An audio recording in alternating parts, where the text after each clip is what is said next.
Hello, and welcome to the Bedtime Sleep, a channel where science becomes lullaby and truth drifts like clouds across your evening mind. If you enjoy slow stories with deep wonder and gentle sleep, don't forget to subscribe. We release calming journeys like this one every night.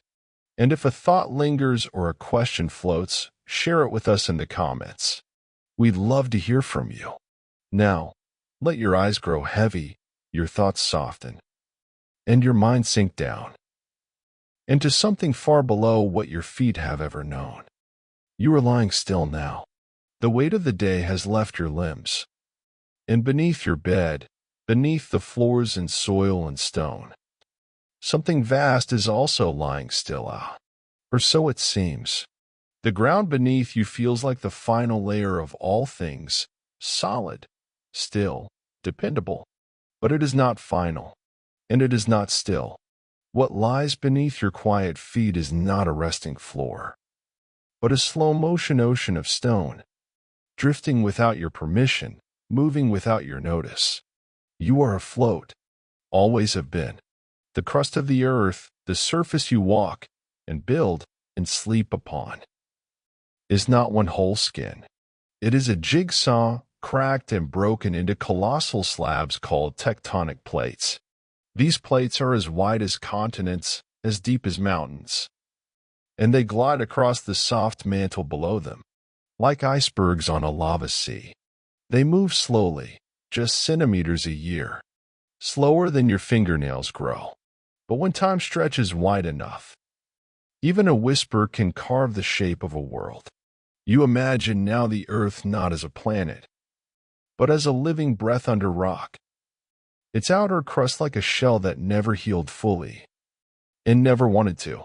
This crust, what you think of as still, is broken into giant puzzle pieces. And those pieces shift. They push. They pull. They collide. And in those collisions, mountains rise. Oceans are born. Land is swallowed and reborn. What you see above is only the faint signature of what happens below. You picture your street now, quiet and familiar, but take the years and stretch them thin. Draw them out like thread, and the ground beneath your house will drift. Drift like a raft across the deep, somewhere beneath your home. The boundary of a tectonic plate may lie hidden, carved deep in the earth like the seam of a great garment, invisible to your eye, but written into the shape of every hill and valley nearby. Some plates carry continents. Others form the vast floors of the ocean. All of them obey the same slow rhythm, the same unspoken pull from below. Heat rising, pressure shifting, gravity tugging them forward like wind on water. And this dance has no conductor, no clock, no goal, only motion, born of heat and time. You feel the bed beneath your body now, soft and still, but far below, Earth's skin is gliding on currents of molten rock. It does not ask permission. It does not make sound. You might wonder, why doesn't it shake more? Why doesn't it speak of its movement? But the Earth is patient. It waits. It builds tension until it must release. In a quake, or a rising mountain, or the cracking of ocean floors, you close your eyes and let the image form. A planet made of floating plates, each moving in slow, constant rhythm. You are not on solid ground. You are part of a flowing crust, a living lid on a planet's molten core. And this has always been true. Even now, even here. The plate beneath you is moving. Maybe it slides past another in silence. Or maybe it creeps toward collision. Maybe it holds an ancient mountain in its grip. Or carries a coastline like a memory. You are held by something ancient, but not motionless. And that's the quiet wonder of it, that the stillness we feel is stitched with motion beneath, that the calm of the night rests on a planet that never truly sleeps. And as you sink deeper into rest, your body stills, but the world below keeps drifting, one breath of stone at a time. The crust you trust was never a wall. only a raft. And as you float across this ancient sea of rock, you begin to sense it. A fire, slow and deep, rising from below. Not a flame, but a breath. Not a roar, but a whisper. You do not see it yet, but you can feel it warming the underside of the world. It waits in silence. The source of all this drift, a fire beneath the silence, shaping what comes next. You are still drifting, but higher now, lifted not by wind, but by thought. The warmth you felt from below in the last chapter has risen into your awareness, and now you hover just above the planet, looking down at it not as a place, but as a living, restless form. You see it now, not the round, smooth globe you've seen on school maps or spinning toys, but the true body of Earth. A shell, cracked like cooled clay. Lines run across its surface like old scars, deep, jagged, forgotten by most. These are not the borders of nations. They are the seams of the world itself. You float just above these cracks, watching as they mark out pieces. Vast plates, heavier than mountains, gliding like rafts on the slow tide of mantle heat. Each plate has a name. Some you may know, the Pacific, the North American, the Eurasian.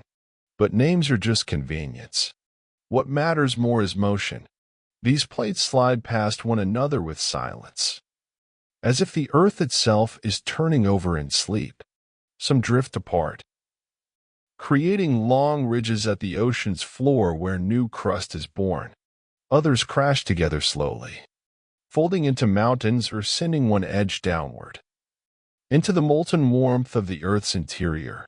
And some slide side by side, locked in quiet tension, like two hands pressed together under strain. You notice something surprising. There's no single rhythm to this motion, no beat, no cycle. Each plate responds only to forces far beneath. The rising heat of convection, the gentle pull of gravity, the subtle tug of denser crust trying to sink. The crust of Earth, you begin to understand, is more like a cracked eggshell, not shattered, but fractured and flexible. And the yolk beneath it is alive with heat and movement. You drift lower now, tracing the boundaries where two plates meet. In some places, you see long mountain chains, wrinkled land, pushed upward by time and collision. In others, you see trenches, dark gashes in the seafloor, where one plate bows beneath another like a slow, sinking breath. And between these extremes, you see fault lines, places where stress hides, where the earth has not yet chosen whether to rise, sink, or snap. You realize now that this crust, this shell, is not simply broken. It is breaking, always, in process, becoming, changing. And this change is what makes Earth so unique. Other planets were smooth skins, untouched for billions of years. But not Earth. Earth recycles. It breaks and mends, spreads and swallows. In an endless dance of birth and burial, you begin to wonder, how did this cracking begin? It started long ago, when Earth was still young and hot, its surface cooling from fire into rock. As the surface hardened, the inside stayed warm, swelling, shifting, pulsing. The outer crust could not stretch to hold it all, and so it fractured, not in violence, but in necessity. The shell cracked, and the planet breathed, and it is still breathing. Every ridge you float over, every trench you peer into, is the result of that breath, the heat within pushing outward, and the crust above yielding gently. You imagine now the floor of the ocean, how it spreads slowly from long seams called mid-ocean ridges. Here, magma wells up, cools, and becomes new crust, not in bursts, but in steady, quiet flows. And as new crust forms, the old is pushed away. making room in a world that never truly runs out of space, because it is always remaking its own floor. This is Earth's rhythm. Create, push, swallow, repeat. You may not hear it, but the ground beneath you is part of that loop, a piece of a plate, drifting on a cracked shell that circles itself endlessly. Somewhere, as you drift now in thought, a mountain is rising by fractions of a millimeter. Somewhere else, a deep trench is growing deeper, not in minutes, but in epochs. And you think of time now, not in hours or years, but in layers. The Earth's crust is a map written in time, a palimpsest, where old stories are folded under new ones, but never fully erased. You run your thought fingers along the cracks again. Those dark, winding seams, they are the fingerprints of a planet that never settles. A planet alive not with breath or heartbeat, but with motion and silence. And in that silence, a question begins to rise. Soft, but persistent. What lies beneath this broken shell? What force stirs the plates? What fire moves mountains and melts the bones of crustal rock? You feel it now, not as fear, but as invitation to go deeper, to slip beneath the plates, to listen to the heat that drives the drift. Because beneath this cracked shell, a fire is waiting. Not wild, but steady, a quiet force, shaping the surface from below. Let us follow it. Let us sink gently into the source. You begin to descend again. The broken shell of Earth, its crust, its floating puzzle pieces, grows distant above you. And now you drift downward, into the layers that lie beneath the silence. It is not a fall, not a plunge, but a slow deepening, as if you're lowering gently into thought itself. The air grows warmer, thicker, though it cannot be felt. What surrounds you now is not air at all, but ancient stone, solid in form, yet slowly moving, like wax warmed just enough to flow. This is the mantle, the layer beneath the crust, the place where Earth's oldest fire still breathes. It is not a fire with flame. There is no flicker here, only heat. Steady, constant, and deep. In movement. The rocks here do not sit still, though they are solid. They rise and fall like liquid, because time here is slow enough to allow it. You imagine it now. Giant loops of stone, rising hot from below, then cooling, sinking, and rising again. This is convection, not the kind that stirs your soup on the stove, but the kind that shapes continents. It is Earth's great engine, its quiet circulatory system, and it has been turning for 4.5 billion years. You hover within it now, feeling the slow current of warmth beneath you. It does not burn. It does not rush. It simply moves, carrying energy from the deep to the surface, like a dream rising from memory. In places, the heat presses upward harder, finding weak spots in the crust, breaking through to form volcanoes, ridges, or islands. In others, it lifts from beneath a plate, nudging it sideways like wind beneath a leaf. And so, the plates above respond, not to commands, but to nudges. The continents drift, not because they choose to, but because the mantle breathes. You are resting now, carried gently on these ancient currents of stone. They loop and curl in patterns too vast to see, too slow to feel, but they are there, moving mountain roots, lifting oceans, reshaping the planet beneath your quiet life. You feel a kind of reverence now, a respect for what lies beneath, for the quiet fire that never asks for notice. It is not chaotic. It is not destructive. It is steady, faithful, like the rhythm of breath and sleep, and it is made possible by the heat from Earth's core. a heat that has lingered since the planet was born. Some of it comes from leftover energy, from the collisions and pressures of Earth's earliest days. Some of it comes from radioactive decay, deep in the core and lower mantle, where unstable elements break down, and their tiny releases of energy warm the stone around them. These sources, though invisible, keep the mantle soft enough to move, alive enough to stir.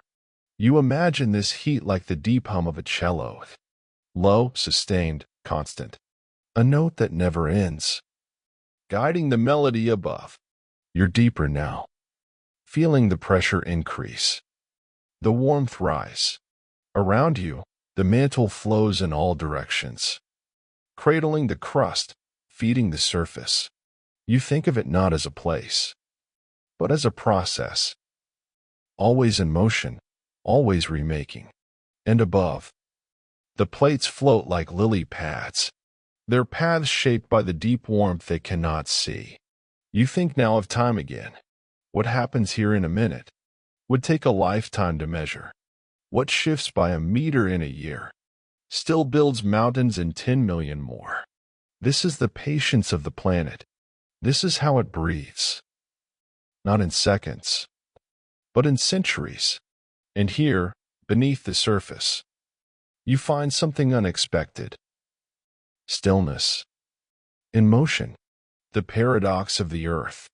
That something so hot, so heavy, can feel so calm. You begin to notice its sounds. Not noise, but rhythm. The soft curl of rising stone. The deep press of sinking mass. A lullaby of weight and warmth. It begins to feel familiar, not strange, but ancient, as if this heat has always been with you, waiting behind every stone, beneath every mountain. You drift along a thermal loop now, like a leaf carried by slow tide. You are shown the cycle of heat rising from the deep mantle, touching the underside of a plate, pushing it forward inch by inch, before cooling and falling again. It is not a flame. It is a breath, and in its exhale, continents shift.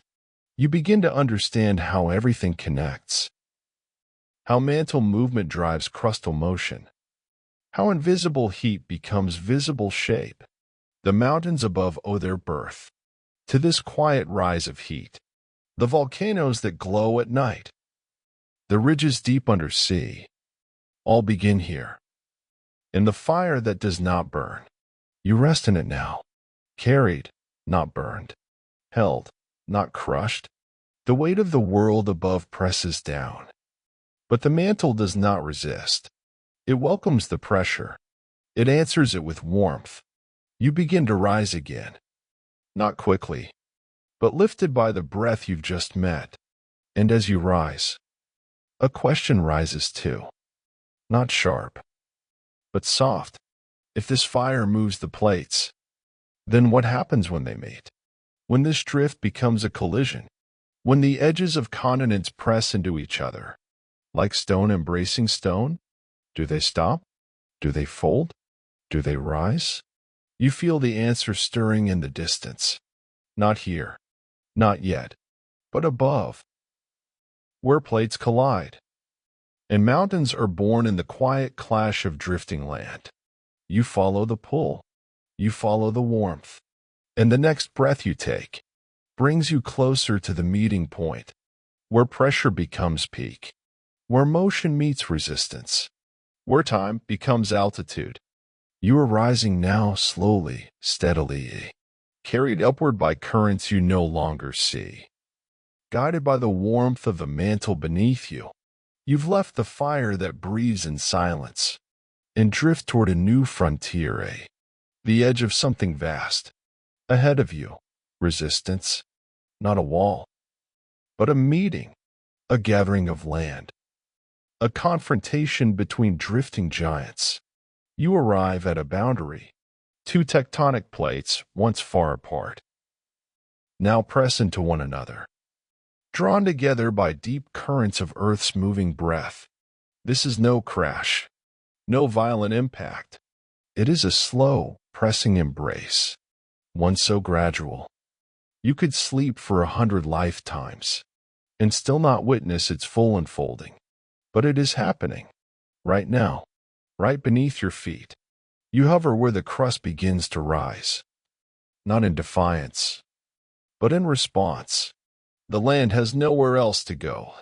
So it folds, it crumples, it lifts, stone shaping stone, continents stacking themselves skyward.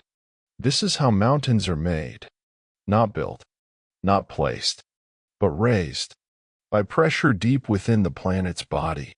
You watch it now. Layers of rock once buried in ocean beds, thrust skyward into sharp peaks. Fossils of seashells now rest miles above sea level, silent witnesses to the Earth's slow ascent. It is here that time takes form. It becomes visible, in tilted strata, in folded ridges, in jagged spines that pierce the sky. You float among the ranges now. They do not shout. They whisper. They do not rise quickly. They swell, like breaths taken across eons. You pass over one ridge, then another, each formed not by wind or rain, but by the invisible force of continental drift. Two plates colliding not in fury, but in patience. You drift over the Himalayas, still rising, over the Andes, where one plate slips beneath another, forcing rock upward like the slow lift of breath. Every mountain here is a memory of motion, of resistance, of heat made visible through height. And beneath each peak is pressure that has not yet been released. You imagine the collision from within. Stone pushed against stone, folding like paper, breaking like bone, rising like a secret coming to light. There are places where the crust is tripled in thickness, not from explosion, but from embrace, from being pressed together until it has no choice but to reach for the sky. You rest near a summit now, high above oceans, but born from their beds. The wind here is thin, but the memory is thick. You place your thought hand on a granite wall. It hums with age. It remembers its journey. It was once buried, and now it stands exposed, not by accident, but by pressure made beautiful. And you realize now, mountains are not separate from the drifting plates. They are the wrinkles of that drift, the punctuation marks in Earth's quiet story. When plates diverge, oceans open. When plates subduct, trenches fall. But when plates collide, the Earth rises. It is here that landscapes are carved without hands. It is here that continents declare their presence, not with voice, but with height. The mountains stretch out beneath you now, ranges upon ranges, folded and faulted, rising not in rage, but in answer. And yet, even as they rise, they begin to fall. Weather sculpts their sharpness. Rain and frost chisel their bones. Gravity pulls at their spines. They are not permanent. Though they feel eternal, they rise by collision and fall by erosion. A balance as old as time. You think now of your own breath, how it rises in your chest and falls again. The mountains do the same, not in seconds, but in epochs. And beneath the tallest peaks, the crust is still in motion, still folding, still building, even as you sleep. The Earth does not stop. It keeps shaping itself. Invisible, unstoppable, gentle, strong. You begin to drift again, not upward, not downward, but sideways, along the very edge of a continent, where the crust spreads out towards sea. Here, something different begins. The plates no longer collide. They drift apart, and in their parting, they open space. Space the Earth is eager to fill. You feel it stirring below again. That heat, that pressure, rising not to push, but to create. Where once there were mountains born from collision, now there will be oceans born from distance. Where rock once folded inward, now it spreads apart. The crust thins, the mantle exhales, and from its breath, new land will begin to form. Beneath the sea, in quiet fire, in darkness filled with rising stone, you follow that warmth again, drawn toward the place where earth makes itself new, a place not of height, but of birth, not of collision, but of creation. And as you drift toward this opening, you feel your thoughts soften. You are ready to descend once more, this time into the deep seam of the ocean floor, where lava becomes land, where parting plates create paths, where the quietest places hold the most powerful beginnings. You are drifting forward now, carried by a memory of mountains, and drawn toward a place without peaks, without edges, but filled with beginnings. Below you, the land has softened, not into valleys or hills, but into open water.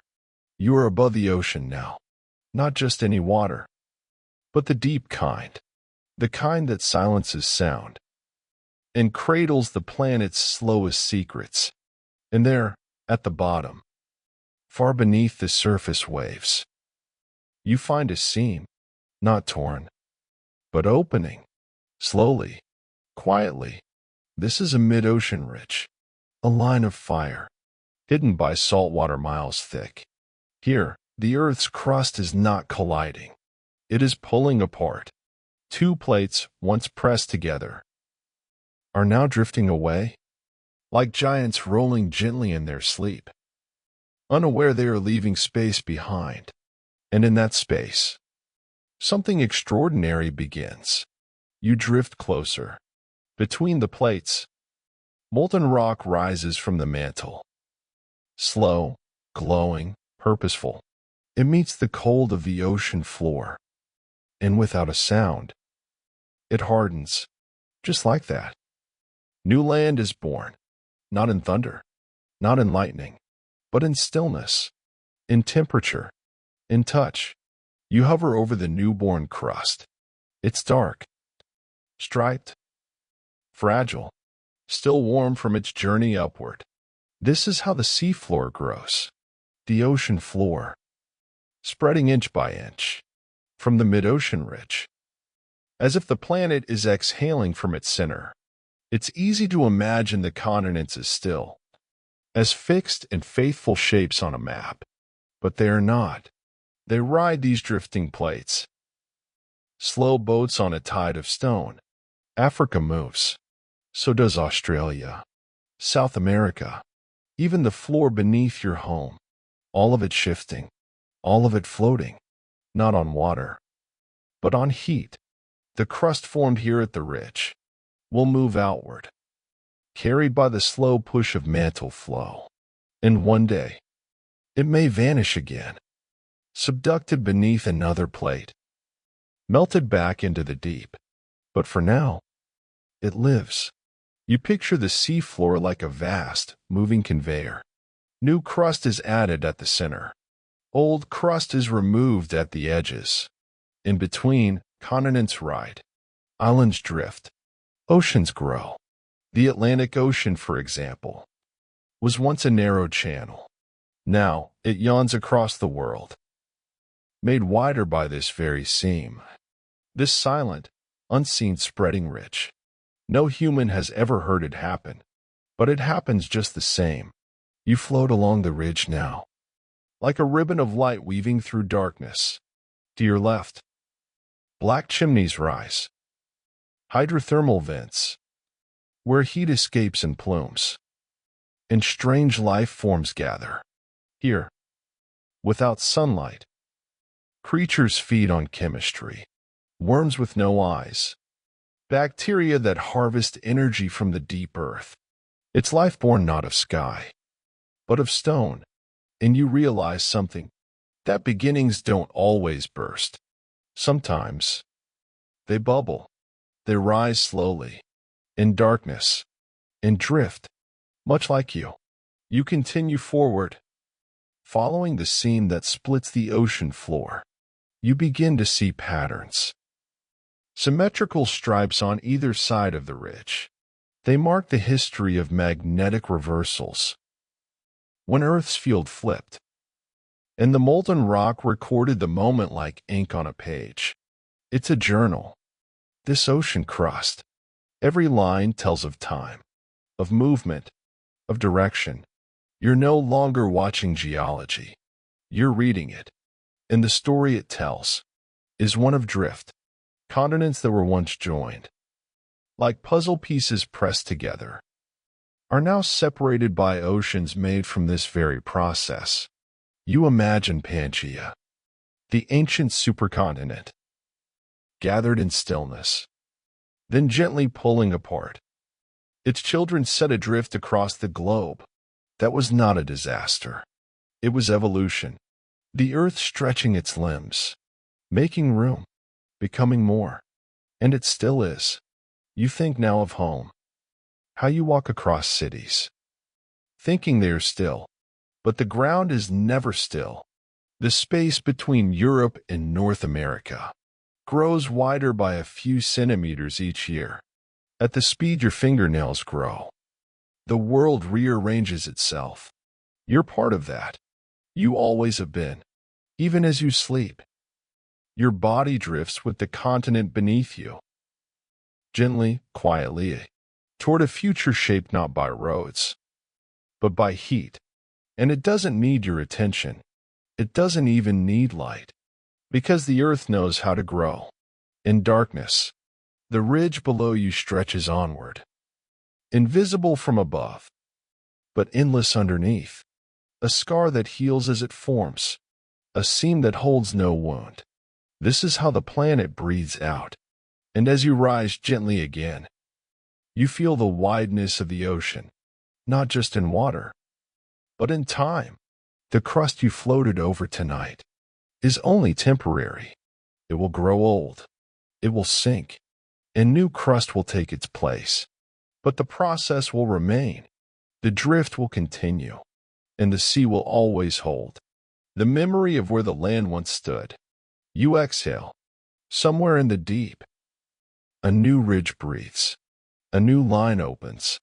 And above it, continents continue their quiet journey, sliding away. Or perhaps, toward each other again. You drift now to the place where the ocean floor, so newly formed, meets its end. But it is not an end of violence. There is no explosion, no tearing, no final collapse. Instead, there is surrender. The oceanic plate, thinner, denser, older, approaches the edge of a continent. It does not argue. It does not resist. It simply bows and begins to descend. This is subduction, a word that sounds like force, but is, in truth, a gentle fall into warmth. You hover just above it, watching as one plate glides beneath another, not in chaos, but in deep time's slow choreography. It is not falling. It is returning to the mantle, to the heat from which it was born. This is how the earth recycles itself, by letting go of the old, so that the new can rise. The crust that dives here once sat quietly beneath the sea, held coral reefs, fed hydrothermal vents, cradled species unknown to light. Now it bends, slides, melts, and in doing so, it gives birth to the future. You drift along the subduction zone, that deep, angled trench beneath the sea, where the descending plate disappears from sight. Above it, volcanoes often rise, not out of nothing, but from the water-soaked crust melting below. As it sinks, it heats, and as it heats, it changes. Water released from the plate seeps into the hot mantle above, lowering its melting point, creating magma. That magma rises. It breaks through, and fire blooms on land, not in violence, but in inheritance. These volcanoes are not separate from subduction.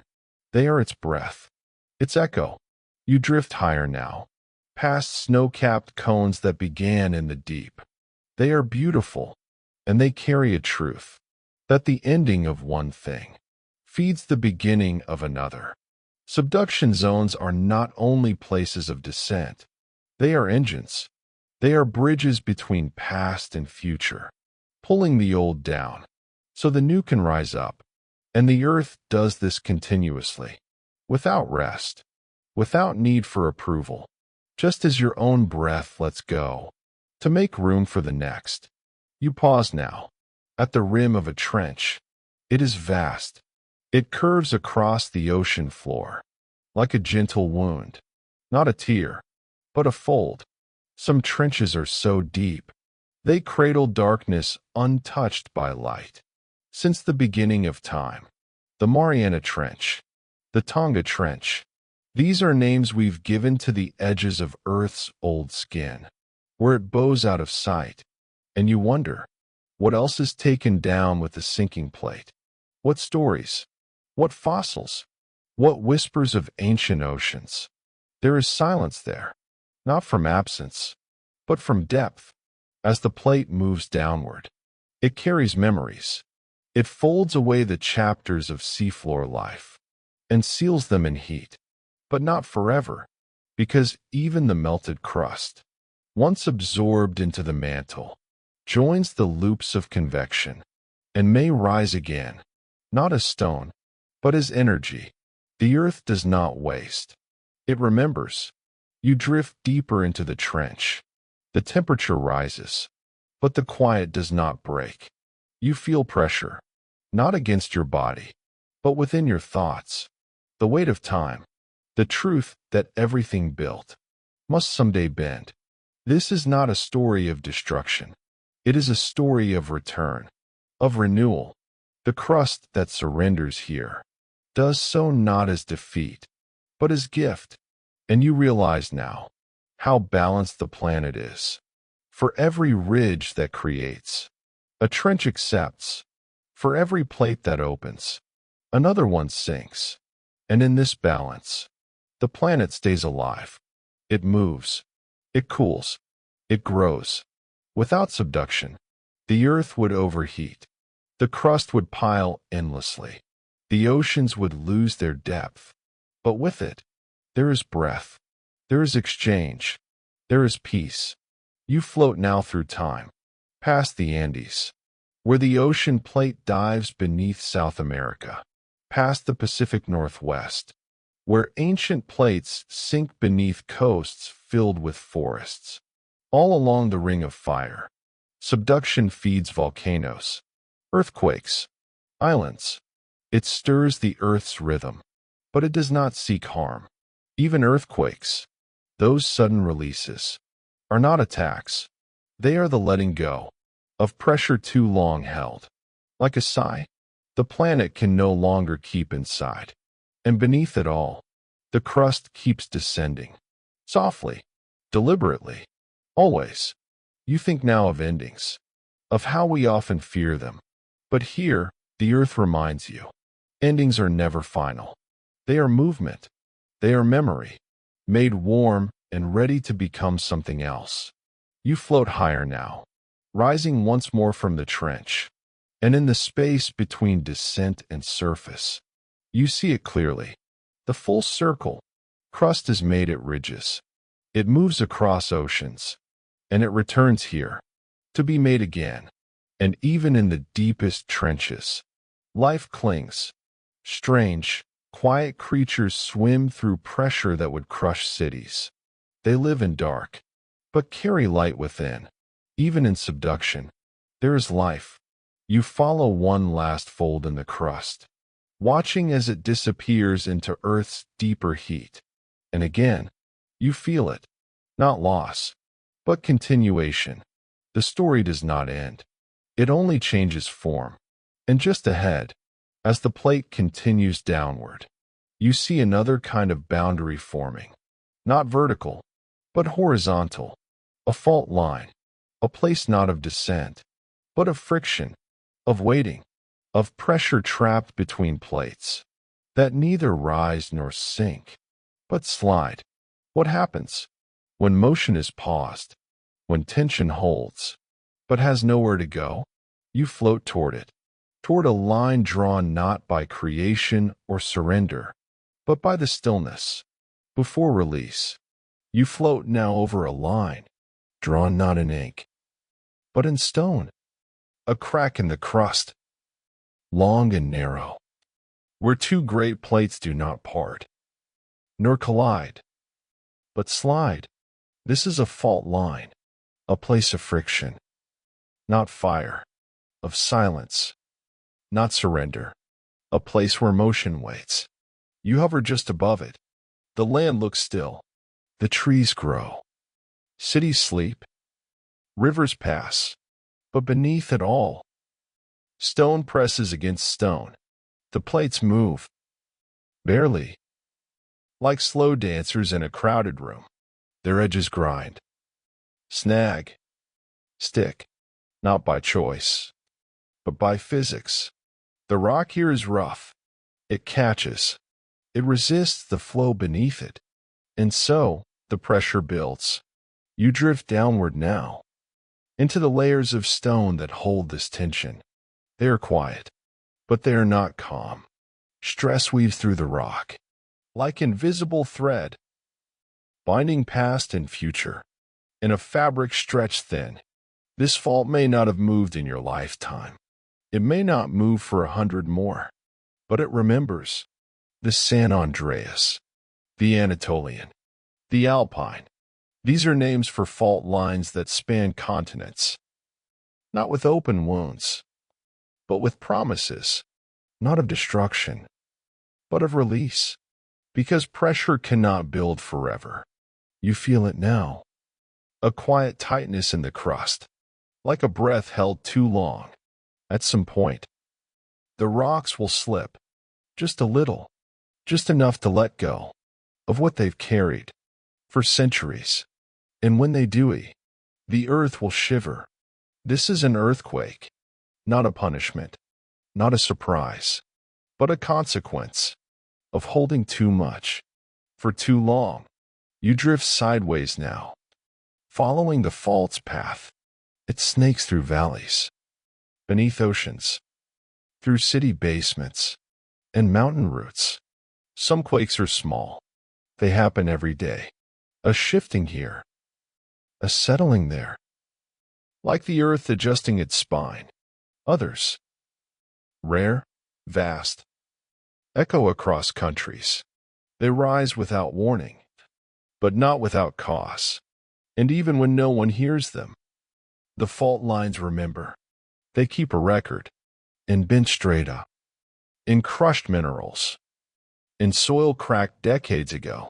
You pause over a fault that hasn't slipped in hundreds of years. It looks quiet, but quiet is not stillness. Quiet is preparation. The longer it holds, the more it hides. You realize now, earthquakes do not begin when they're felt. They begin in waiting. They begin in silence, in resistance, in two plates trying to move in different directions without letting go. And when that letting go comes, it comes not as punishment, but as balance, a necessary moment. In the planet's slow unraveling of tension, you drift deeper into the rock, where seismic waves once raced like ripples through a pond of stone. You see the patterns they left behind, lines of force, reflections, breaks. It looks like sound, but shaped in stone. You rise again, passing through layers now more fractured, then whole, and above. The surface shows signs, not always obvious, but present. A hill slightly shifted, a river that bends unnaturally, a fence that no longer lines up with itself. All quiet clues that the land has moved, that earth has remembered, something it once held back. And still, the fault waits, not because it wants to, but because it must. The forces at play are slow, Tectonic motion measured in centimeters. Stress building grain by grain. But time is patient. The earth has all it needs.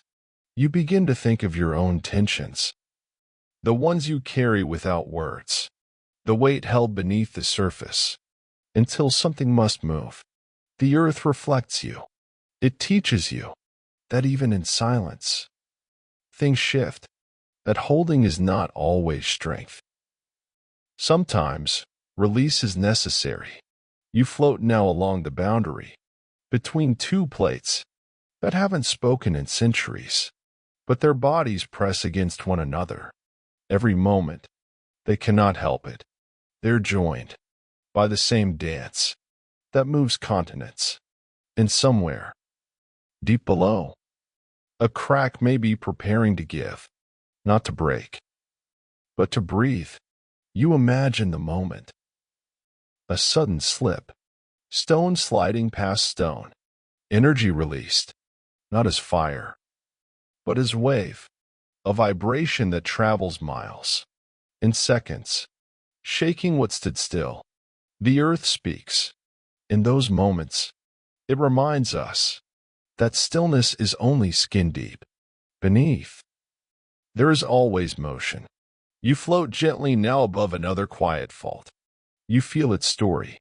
It is not yet ready to move, but it is always preparing, always remembering the last time it did. And so are we. We build on these sleeping seams. We walk across them. We forget. And then we remember again. When the ground tells us, in a single breath, what it has held for lifetimes, you look ahead. Not all fault lines grind. Some stretch, some slide in peace, and some disappear beneath the sea, where the plates begin to bend again, where tension becomes descent, and descent becomes fire. You're drawn once more to the warmth waiting at depth, back to the cycle, back to the breath. The crust may crack, but it will also return. The pressure may build, but it will always seek release. And somewhere in the quiet deep, a piece of old crust melts into memory now, ready to rise again. You float now in stillness, not because the earth has stopped, but because it is listening. You've followed fire, drift, descent, and release. Now, you arrive somewhere deeper, not in depth, but in understanding.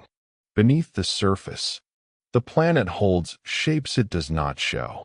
You drift just under a continent, beneath a landscape shaped by wind and rain, carved by rivers, walked upon by generations. But this land, this crust, is not alone. It has roots. Just as trees extend deep into soil, so too do mountains stretch down, not in wood, but in rock, not in search of water, but in balance. You hover below a great range now. The peaks are above you, sharp and sleeping, but beneath, the crust thickens, twice as deep, sometimes more. This is isostasy, a word the earth whispers, a balance of weight, a floating crust upon the mantle, like icebergs in water. The higher something rises, the deeper it sinks below.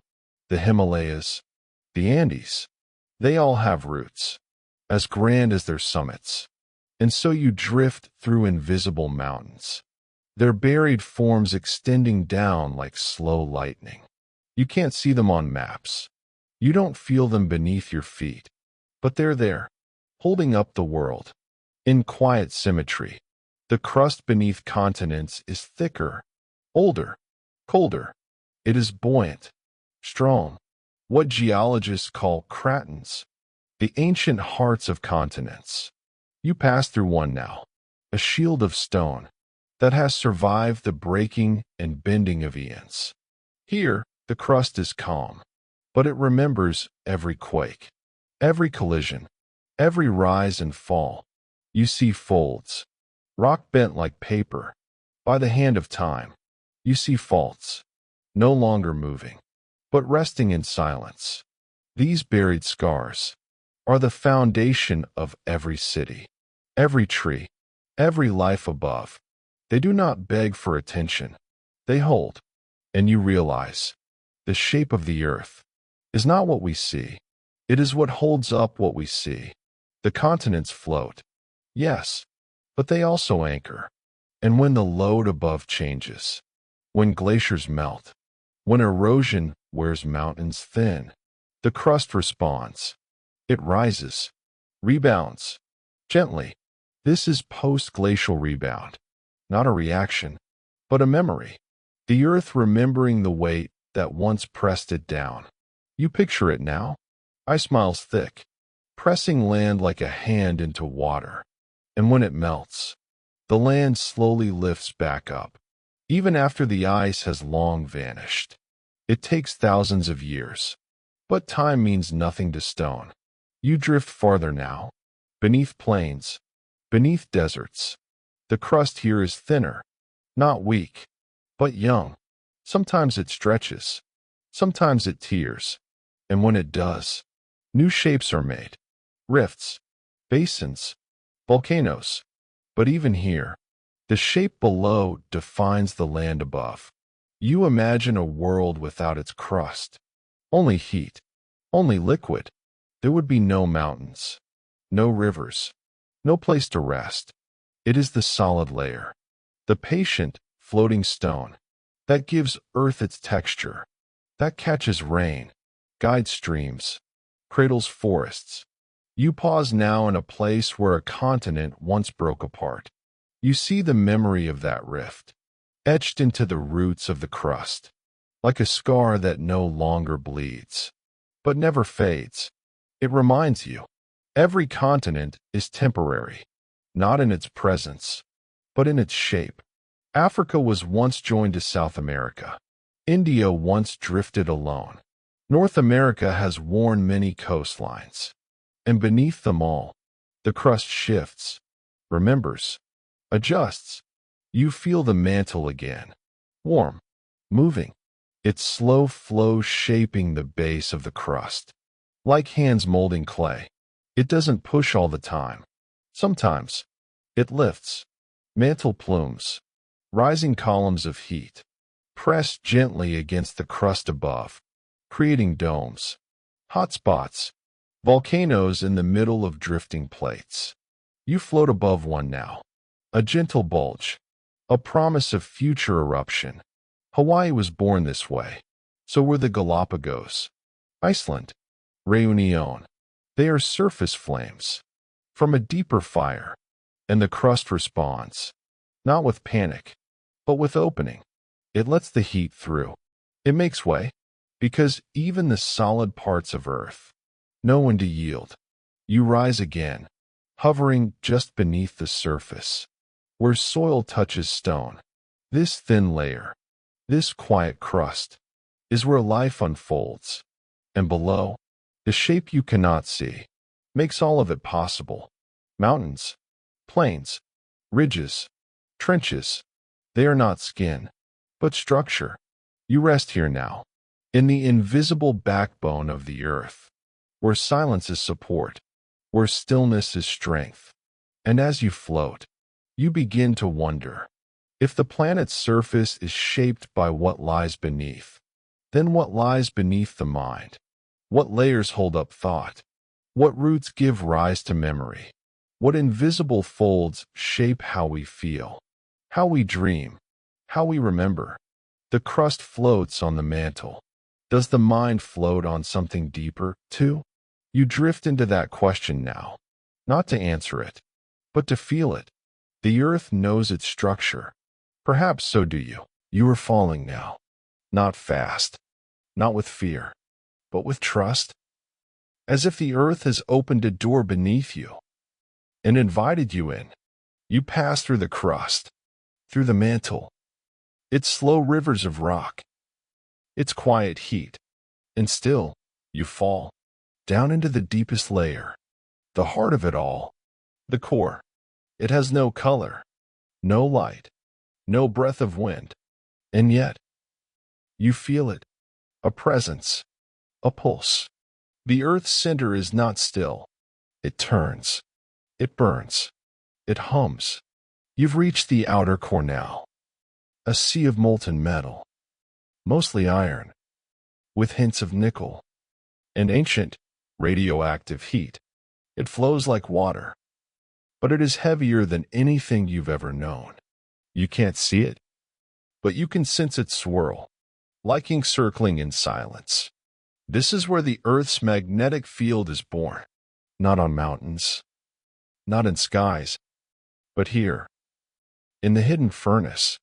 The molten iron flows in giant loops, driven by the planet's rotation, its internal heat, its layered dance, and those motions create something that cannot be touched, but touches everything. Magnetism, the invisible cloak that shields Earth from the solar wind, the silent field that dances at the poles, guides birds, sways compasses, paints auroras across the night sky. It all begins here, in the deep dark, where no human has been. But every heartbeat above depends on what happens below. You drift gently through the liquid core. It does not roar. It does not flare. It stirs. A deep, round breath that never ends. You wonder now, how did this come to be? How does a planet build a heart? The answer is in time, in the slow cooling of a once molten world, in the separation of heavy from light, in the sinking of iron to the center.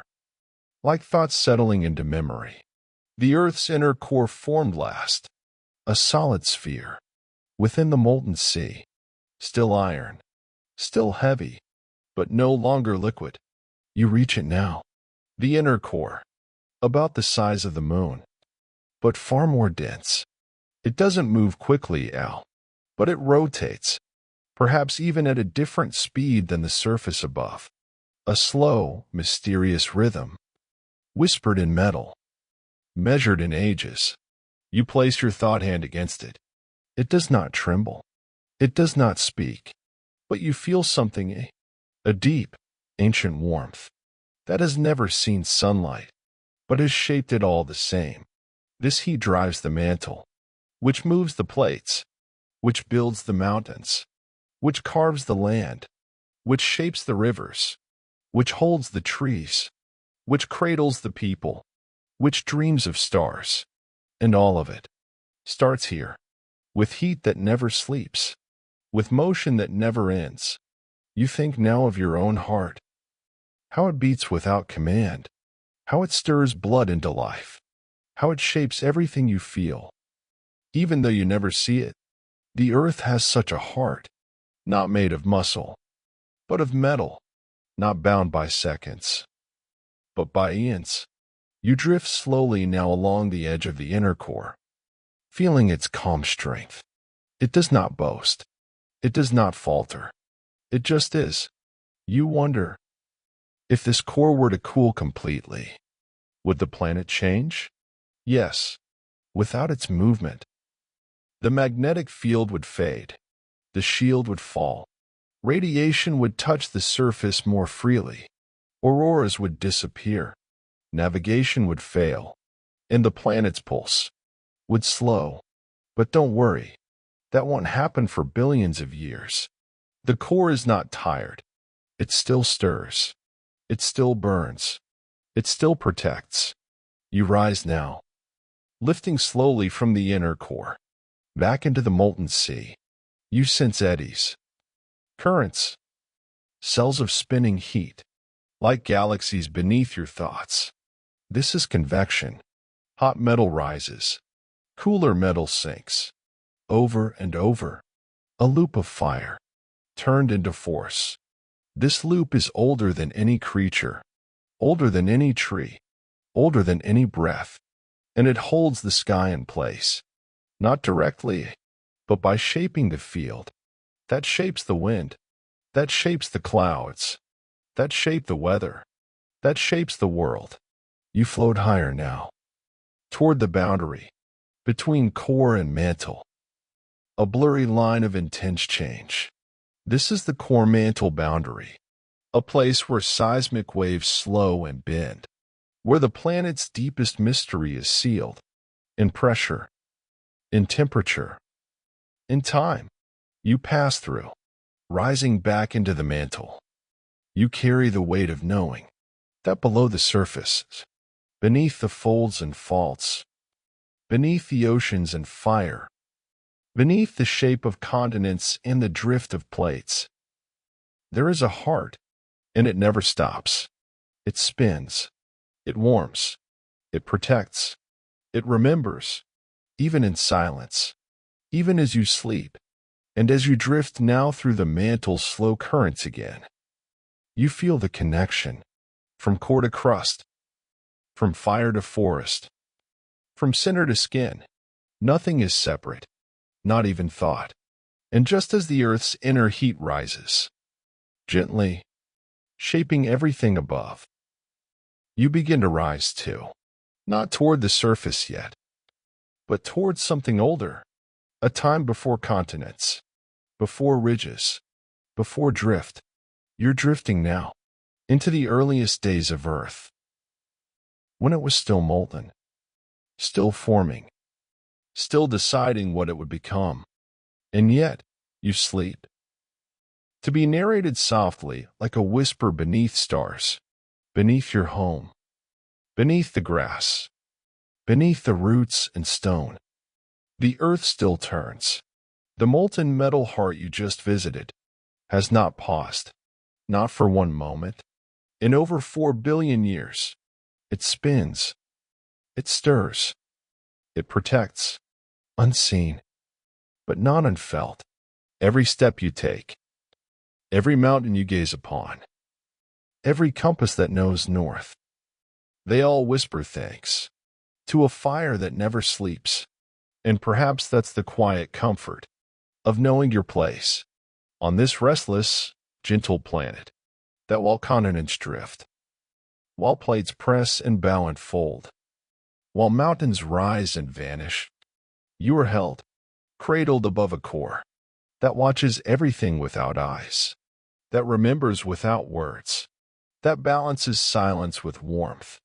And tonight, as you close your eyes, you share something sacred with the earth itself. A heart, always beating, a center, always turning, a rhythm, even in rest. So rest now. The world will carry on, not because it must, but because it can. And as it spins beneath you, may you drift softly into sleep, knowing you are part of something ancient, and yet always beginning. Sleep well. From the deepest core to the quiet sky above you, we'll meet again, somewhere between thought and stone. Good night.